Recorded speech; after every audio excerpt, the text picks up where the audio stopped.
Thank you, Eva, and thank you all. It is my pleasure and privilege to be here this morning with you. I first want to also thank you for allowing me the privilege of presenting in English, and if in the context of the signing, and also just the diversity maybe of competencies in English, of which I know the standard is exceptional. But if you need me to go slower from any context, please, I would be happy to do so. So, and I note, I suppose, as my starting point, our university in the Irish context is legally recognised as the bilingual university in Ireland, bilingual for both Irish and English. So you can see, I don't know, the familiarity with the Irish language, but it will just show you there. If I would start in my university, I would always start by speaking in the Irish language, as is our kind of norm and tradition, and then migrate to the English language. But you can get a sense of the diversity of languages from that representation of my title alone. So I think some of what I will say will really chime or I think build on or provide, you know, an additional perspective to support the perspectives that Martina has already outlined. I had started in a similar context with, for me, when I talk about equity, diversity and inclusion, the grounding in the conceptual understanding is really critical in elaborating what we then mean in policy and in practice, because there can be a diversity of opinion in relation to the conceptual basis. So while I included that in my slides, I will very briefly go over that in order to spend more time focusing on other aspects, which is particularly the relationship between quality assurance, and we say EDI for equity, diversity and inclusion, the higher education policy environment and framework. So what are the aspects that we can leverage or draw on in our roles in order to actually, I suppose, harness support in different spheres, in the quality assurance sphere, but also in the diversity, equity and inclusion. Okay, I've managed to jump from EDI to DEI. And then to focus a little more on the Irish context. And similarly to Martina, what are the challenges? So the impetus for change, the catalyst for change, the challenges that persist, and they do persist and prevail, but what are our opportunities as well? And then specifically, one of the things I've noticed in our institutional context is that implementation gap, that difference between policy and practice on the ground. So moving on, and as I said, I will very briefly discuss the conceptual basis. So Martina has already referenced the diversity of identity, and it is that connectivity between understanding diversity and also drawing on Martina's point of diversity is a fact. So we understand and recognize we live in diverse communities. Our student and staff cohorts in higher education are diverse, but when you put that alongside equity, then you automatically lead to what I would consider to be inclusion in practice. So equity, that starting point of understanding the structural inequality that Martina made reference to, but also that emphasis on equal opportunities. And by extension, when we understand the structural nature of inequality, then we understand that the opportunities are never enough, in the sense that if we only provide access or we only provide opportunities, I talk about that as similar to just opening the door and saying you are all welcome in our institutions. But if we do not address, and the images I think that Martina used show that equity is not about sameness. It is not about just opening the door, giving everybody the opportunity and saying, now you are all welcome to participate. So unless we look at what we refer to as conditions of participation, what is it like for students who have difficulties in access because of various barriers in relation to disability, in relation to sexuality, ethnicity, and so on. So what are those barriers that are both visible, invisible, tangible and non-tangible or intangible, and how do we actually create the conditions for participation, the conditions that support equal engagement in higher education institutions. So for me, equity is about access, the opportunities, the participation, and that potential to achieve equitable outcomes. So it is the full journey throughout the higher education system for both staff and students. Again, I suppose I was mindful to start with a conceptual understanding similarly in relation to quality assurance, but I know also that the expertise in the audience is extensive, of course, in terms of your day-to-day engagement and understanding of both quality assurance and equity, diversity and inclusion. But I thought it was useful nonetheless to engage with some of the concepts. So, and starting over the last number of decades, I suppose, to that recognition that quality assurance is now embedded as a central objective and understood as an important steering mechanism in higher education systems internationally. But there are different evolving conceptions around, and over that time period, I should say, around the role of quality assurance. What does it look like in practice? Is it about excellence? Is it about standards, ensuring fit for purpose? Is it about maintaining consistency? But also interesting to talk about equality or quality as a transformative project, and I will come back to that later when we look at the linkages between both, because there's that real capacity for change and cultural change when we understand the role of quality in a transformational type of context. It is also policy-orientated, evaluative and evidence-based, and again, I will continue to return to those aspects which are, of course, critical for equity, diversity and inclusion. It can act as a catalyst for change. Again, I will return. So moving on to talk about how both quality assurance and EDI in higher education are inextricably linked. I suppose, again, drawing on the European Universities Association is the primary purpose of higher education: learning, teaching, research, and service to society.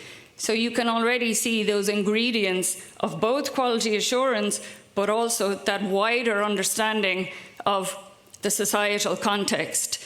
Both quality and equity have also become consistent within the policy agenda. So we see this across the European Union, that expectation of adherence to quality assurance, the implementation, and equity, but I think evolving, no more than quality assurance probably also is always evolving. But, and I will again, I suppose, emphasize some of the evolving aspects in the Irish higher education context.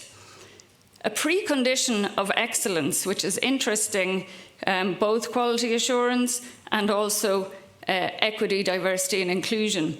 So we have a values-led strategy within our university institution. So our strategic plan is based around 4 values: respect, openness, sustainability and excellence. And that forms the pillars of our strategic high-level university objectives. But it also allows us to determine what we consider excellence to be. What does openness look like in practice? And also what does respect, which is of course a critical pillar in the brief that I have institutionally. So our Irish Quality Assurance Agency is Quality and Qualifications Ireland, and I have, I think, a colleague in the audience who I haven't met yet from, oh, hi. So just to quote from the quality perspective in leaning in towards equity, diversity and inclusion from our National Quality Agency, a statement last year, or this year actually, from their annual quality review talks about decisive action was and continues to be taken across the sector to build cultures, systems and structures necessary to realise equity, diversity and inclusion in practice. So that talks to some of the key dimensions, and I think also picks up on Martina's point around cultures and around structures, which are so fundamental to I suppose, achieving progressive change and progressive outcomes. I thought it would be useful to extend that, I suppose, integration of concepts by identifying 4 key pillars and elaborating as to how that demonstrates that connectivity or interconnection between quality assurance and EDI in higher education. So for me, it's those 4 dimensions that are actually integral to both from a process base. So policy, legislation, the process or practice, how we're achieving, and the evidence or data set.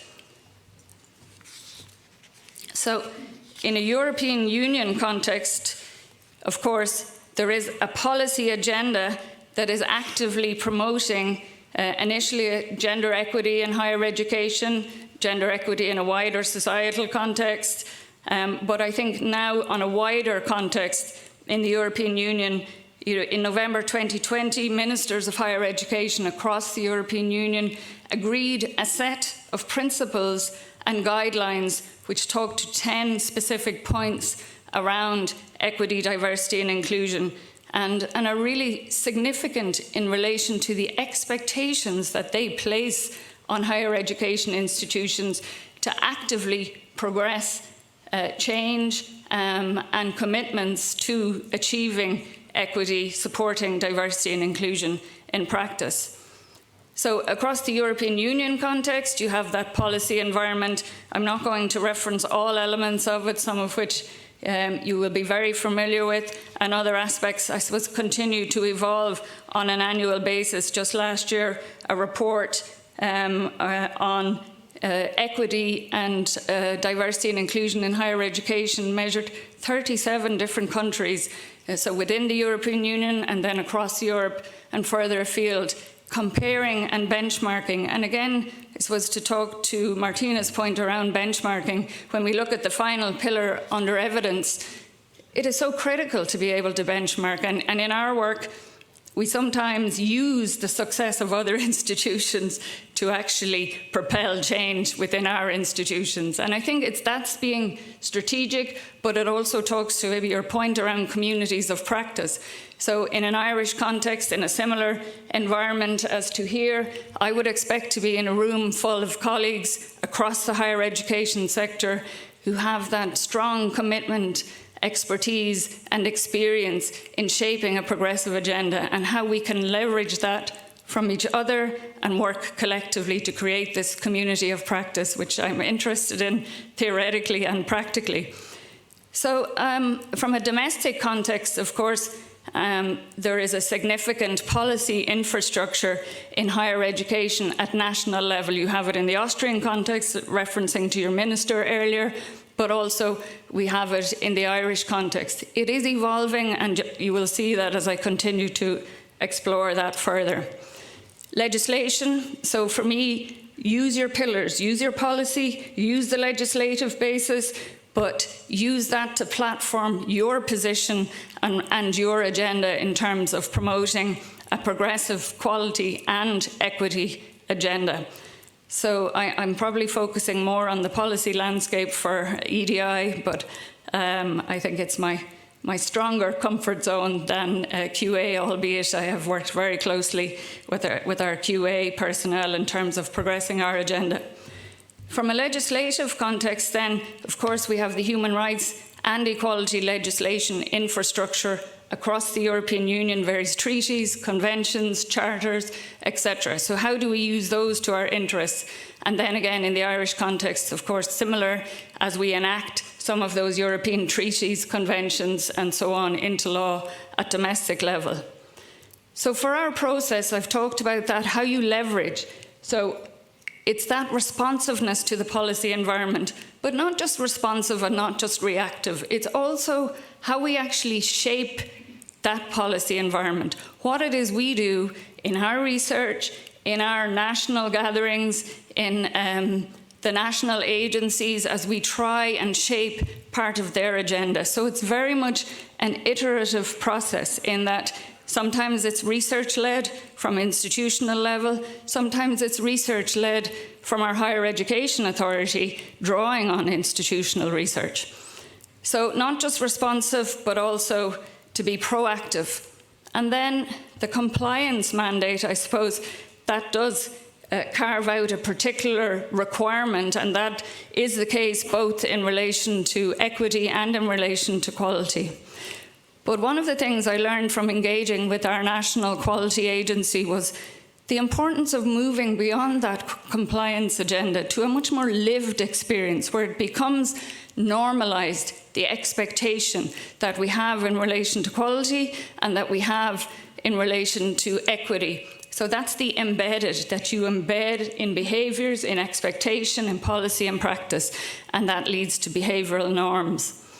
So the evidence, again, I think, this pinpoints some of what Martina was referring to, which is that comprehensive data infrastructure and data set, the necessity of monitoring that on an ongoing basis. We know that from a quality perspective. We also know that from an equity perspective. Having that data set, that evidence base, gathering that at source, when we look at our student and staff cohorts, so our student record management systems, our staff record management systems, but beyond that, so we have an EDI, for example, a data manager in my team who is specifically looking at the back end and infrastructure of our data systems to gather recruitment reports, to gather career progression data, to identify the professoriate, the gender makeup, and we'll continue to evolve that to look at ethnicity, disability, and so on. So just give you a sense of that. And of course, we're familiar in both the quality and the EDI agenda or arena on with regard to evaluating our work, to self-assessment, to implementing policy, to undertaking institutional surveys, focus groups. So that emphasis on measurement, data. And of course, we all know data in, data out, as in that idea that your data is only as good as what's collected at source. And then external peer assessment, which talks a little to that transformational agenda as well. So the evidence that's gathered through those various mechanisms allow us to identify what type of change could lead to the type of transformation that we vision or expect in our higher education institutions and in our national agencies. And so sometimes that comes from our own internal assessment, and in other contexts or cases, it comes from our peer reviews. So external peer review can play a really valuable part in actually identifying good practice elsewhere, in being able to pinpoint what the particular challenges are, and sometimes in being able to leverage resources from your institution in order to progress the work. So just to note some of the kind of policy imperatives from both the staff and student perspective in the Irish context. Similar to the reference, I suppose, to gender equity and the progress that has taken place in different institutional contexts in Austria, the emphasis on staff in higher education historically in Ireland, and historically is a very short period of time, I should actually say, qualify that historically to over the last decade or slightly less, has been on gender equity, but that has now really begun to broaden out to focus on race and ethnicity, on sexual violence and harassment, on disability and sexuality. So our key pillars under our National Higher Education Authority are those particular pillars. So in 2022, there was a national plan on race equality in higher education published by our Higher Education Authority, expecting that each institution will produce a race equality plan. Similarly, in 2022, although it's a reiteration of an existing national plan on ending sexual violence and harassment in higher education, so our Higher Education Authority has, I suppose, particular pillars that they expect institutions to develop their plans at institutional level, but also to respond to the national policy level. So just to reflect briefly, I suppose a national anti-racism campaign is one of the policy objectives under the national plan. And institutionally, we will partner with our Higher Education Authority to progress that national anti-racism campaign. So you can just see, I suppose, that the broader aspects of understanding equity, diversity and inclusion have begun to evolve in the Irish context. Similarly with students, and this comes under our National Equity of Access Plan, the specific aspects around disability, race, ethnicity, socioeconomic status, equity of access, and sexual violence and harassment. So all of those are identified at national level as planned approaches that are in some cases resourced at national level down to the institution, but not in all contexts. And then I think also Martina referred to the Sustainable Development Goals, Goal 4, Goal 5, quality of education, Goal 1, I think, on poverty, Goal 5 on gender equity.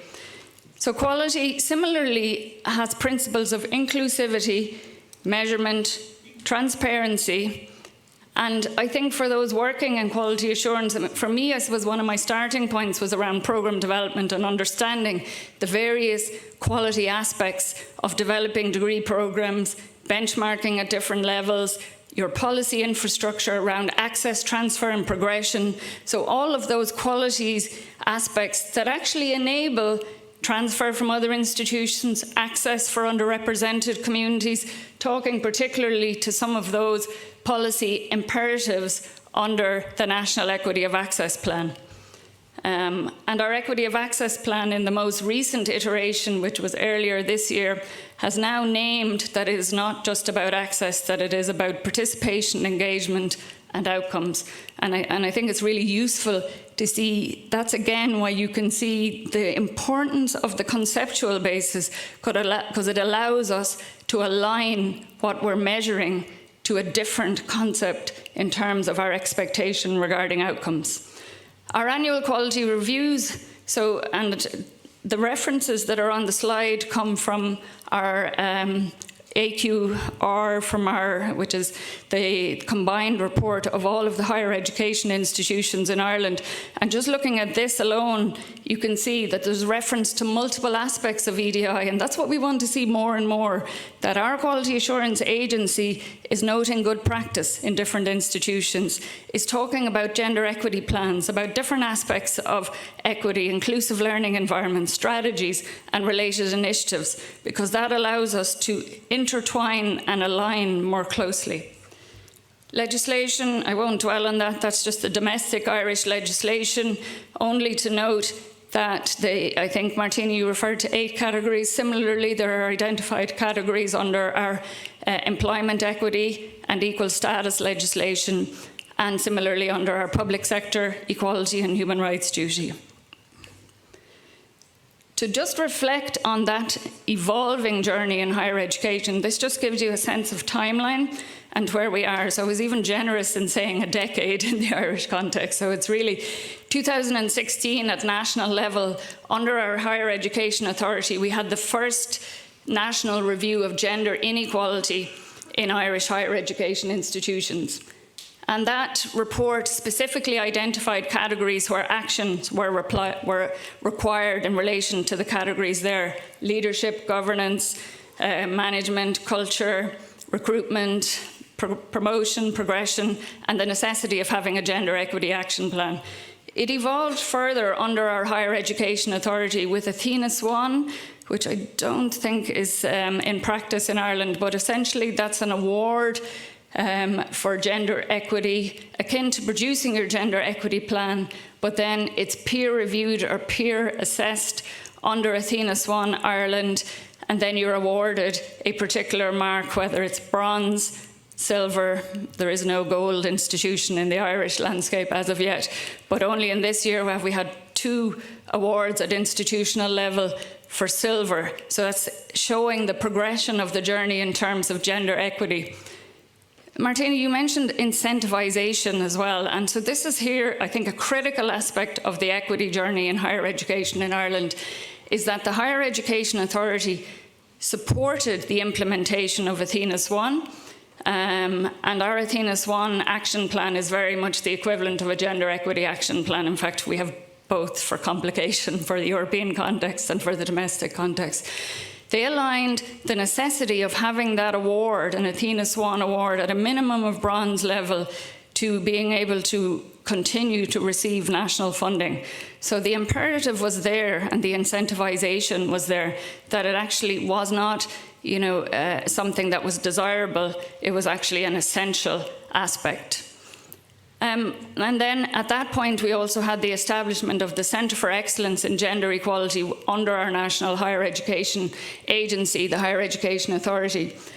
And in the last year, that has just changed to become the Centre for Excellence in EDI, which shows the importance of that evolving policy landscape, changed to reflect the National Plan on Race Equality, the National Plan on Ending Sexual Violence and Harassment, and so on. And I think I've mentioned those already, so that's just on the last part. What are our opportunities? And just do a time check. Okay. Our opportunities are really around the development of a national agenda to support change. So through that National Centre for Excellence in Equity, Diversity and Inclusion under the Higher Education Authority, that's an opportunity for us to coalesce and to shape the type of agenda that we want to see in higher education.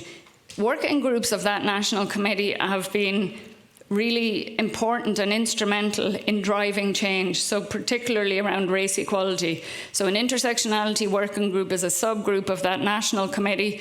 The national committee would be made up of representatives from every higher education institution, technological, the more traditional university sector, and so on. And then subgroups would have a broader practitioner representation, which allows for that different voice to come through also. But it was through those working groups that the National Survey on Race Equality in Higher Education was administered, leading to that national plan then on race equality. Other opportunities are strategic leadership and commitment. So how do we also embed or mainstream our EDI objectives within institutional strategies? I referred earlier to our strategy, which includes pillars around respect, excellence, and so on. So we have specific objectives in the institutional strategy that map to our EDI strategy, and we have a standalone EDI strategy as well. Leadership at every level, I think that's critical to understand that it isn't just leadership at the top, or it isn't just leadership institutionally at school level or at discipline level or among our professional and support services. It's actually required in all contexts for that kind of behavioural or cultural change. Research to highlight and elevate the specific issues and problems. And again, I think we continue to see the value of that in the Irish context. The administration of national surveys to inform national reports to then inform that national policy agenda.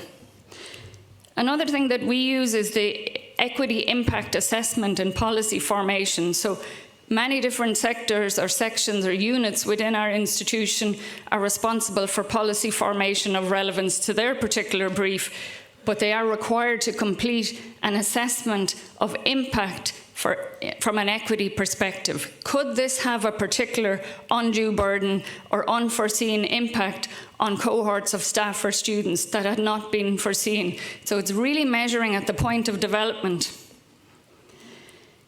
So more opportunities, I suppose, from that policy focus is that move from fixing the individual, which is somehow there is something inadequate or within the particular individual, which has meant they haven't progressed. So moving from that to the strategic and policy. So talking more about that strategic structural synergies, consistency and coherence, considering how our national QA systems reflect EDI, and then EDI by design in terms of our thinking at the start, rather than add on all the time, adding in, but starting by thinking, and that's that policy, equity policy impact assessment, and training and awareness raising, so absolutely critical to our work.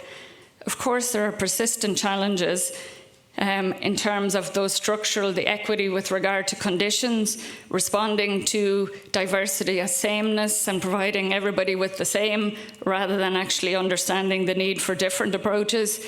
The legacies of institutional inequalities, they are so extensive. There are so many decades of creating systems that were meant for a particular type of individual at the expense of excluding the many.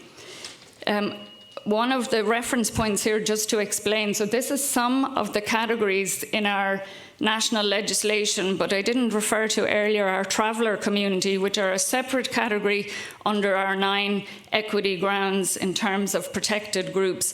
And our traveller community are an indigenous nomadic community in Ireland with a recognised ethnic status. So they didn't initially come under the race equality category because at that point of the formation of the legislation, they didn't have that national recognition. Culture, I won't dwell on that. I think we'll get a chance to talk about it further, and I'll finish with this last slide, which is, I referred to earlier, the implementation gap. We have extensive policies, we have extensive plans, but who is administering them in the way that we intend them to be administered, I suppose, or actioned? So maybe I'll ask the question, who cares within our institution? And that's a really blunt way maybe of asking that question. But who's invested? And who cares enough to read what our maternity leave policy says? Who cares enough to read what our equal opportunities policy states?